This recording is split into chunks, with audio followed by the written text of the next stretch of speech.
In 1324, a king left his palace in West Africa and began a journey that would accidentally destroy the economies of 3 countries. He wasn't trying to cause chaos. He was going on a pilgrimage. His name was Mansa Musa. He ruled the Mali Empire, one of the largest and wealthiest empires in the history of the world. And he was, by every credible historical estimate, the wealthiest human being who has ever lived. Not the wealthiest of his time, the wealthiest in all of recorded human history.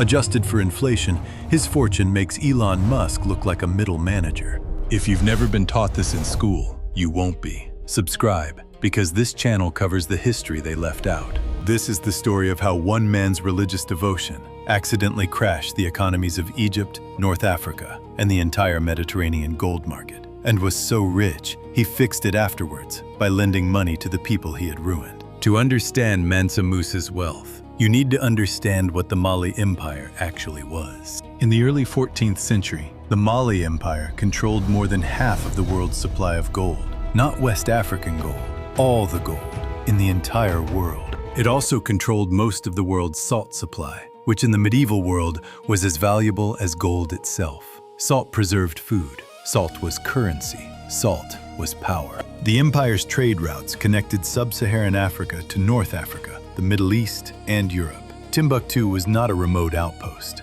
It was one of the intellectual and commercial centers of the medieval world. The University of Sankore in Timbuktu had 25,000 students, at a time when Oxford University had perhaps 3,000. Mansa Musa came to power in 1312. Over the next decade, he expanded the empire, consolidated trade routes, and accumulated a fortune so vast that contemporary accounts simply ran out of language to describe it. He also built mosques, universities, libraries, palaces. He commissioned architects from across the Islamic world. He funded scholars. He built roads. He made Mali a center of learning that Europe would not match for another 2 centuries. And then, in 1324, he decided to go to Mecca. The Hajj, the pilgrimage to Mecca, is one of the 5 pillars of Islam. Every Muslim who is physically and financially able is required to make it once in their lifetime. Mansa Musa was both physically able and financially able. More financially able than any human being in history. His Hajj caravan, which departed from his capital Niani in 1324, consisted of approximately 60,000 people. 60,000 people, including 12,000 personal servants, each dressed in silk and carrying gold. 500 heralds marched ahead of him, each carrying a gold staff weighing nearly 3 kilograms. 80 camels each carried between 50 and 300 pounds of pure gold dust. Wherever the caravan stopped, Mansa Musa gave. He gave to the poor. He gave to mosques. He gave to cities. He gave to rulers. He gave to strangers. He gave because he literally could not carry it all. He gave so much gold, so freely, to so many people that he permanently altered the value of gold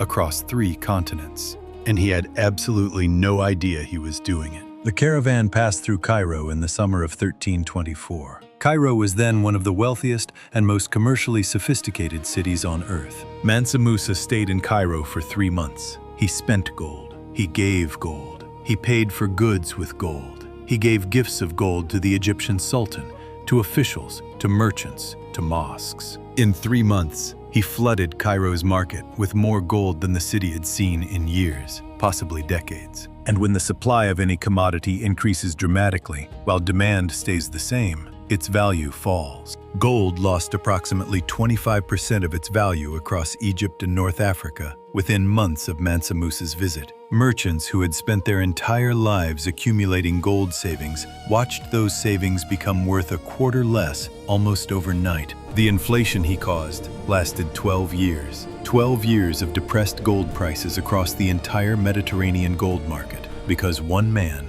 went on a pilgrimage. Mansa Musa eventually realized what he had done. His response was extraordinary. On his return journey through Cairo, Mansa Musa attempted to reverse the economic damage he had caused. He borrowed gold back from Cairo's merchants at high interest rates and removed it from circulation. In economic terms, he was attempting to reduce the gold supply to restore its value. It partially worked, but the damage had been too extensive and too rapid to fully reverse. The gold market took over a decade to stabilize. He had crashed an economy trying to do something good, and he had tried to fix it by making himself temporarily poorer. And even that didn't fully work. Now, here are the numbers, the ones that put everything you just heard into scale. The Mali Empire at its peak covered approximately 1.29 million square kilometers. For comparison, that is larger than Western Europe. Mansa Musa's personal fortune has been estimated by historians at approximately 400 billion US dollars in today's money. Some estimates go higher, to 400 trillion.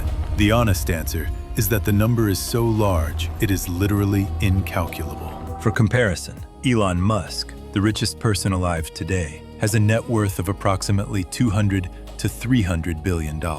Mansa Musa's conservative estimate is already larger. His upper estimate is more than 1,000 times larger. His Hajj caravan, 60,000 people, 80 gold-laden camels, 12,000 servants in silk, traveled approximately 6,400 kilometers. It took over a year to complete the journey. The gold inflation he caused across Egypt and North Africa lasted from approximately 1324 to 1336. 12 years of depressed markets from one pilgrimage. After his death in approximately 1337, the Mali Empire gradually fragmented. His successors could not hold together what he had built. By 1600, the empire had collapsed entirely. He built the greatest empire of his age. He went on a pilgrimage. He accidentally destroyed 3 economies. He tried to fix it. He partially succeeded. He died, and the world forgot him for 600 years. Now, your question. Could a single person crash the global economy today? And if yes, who comes closest?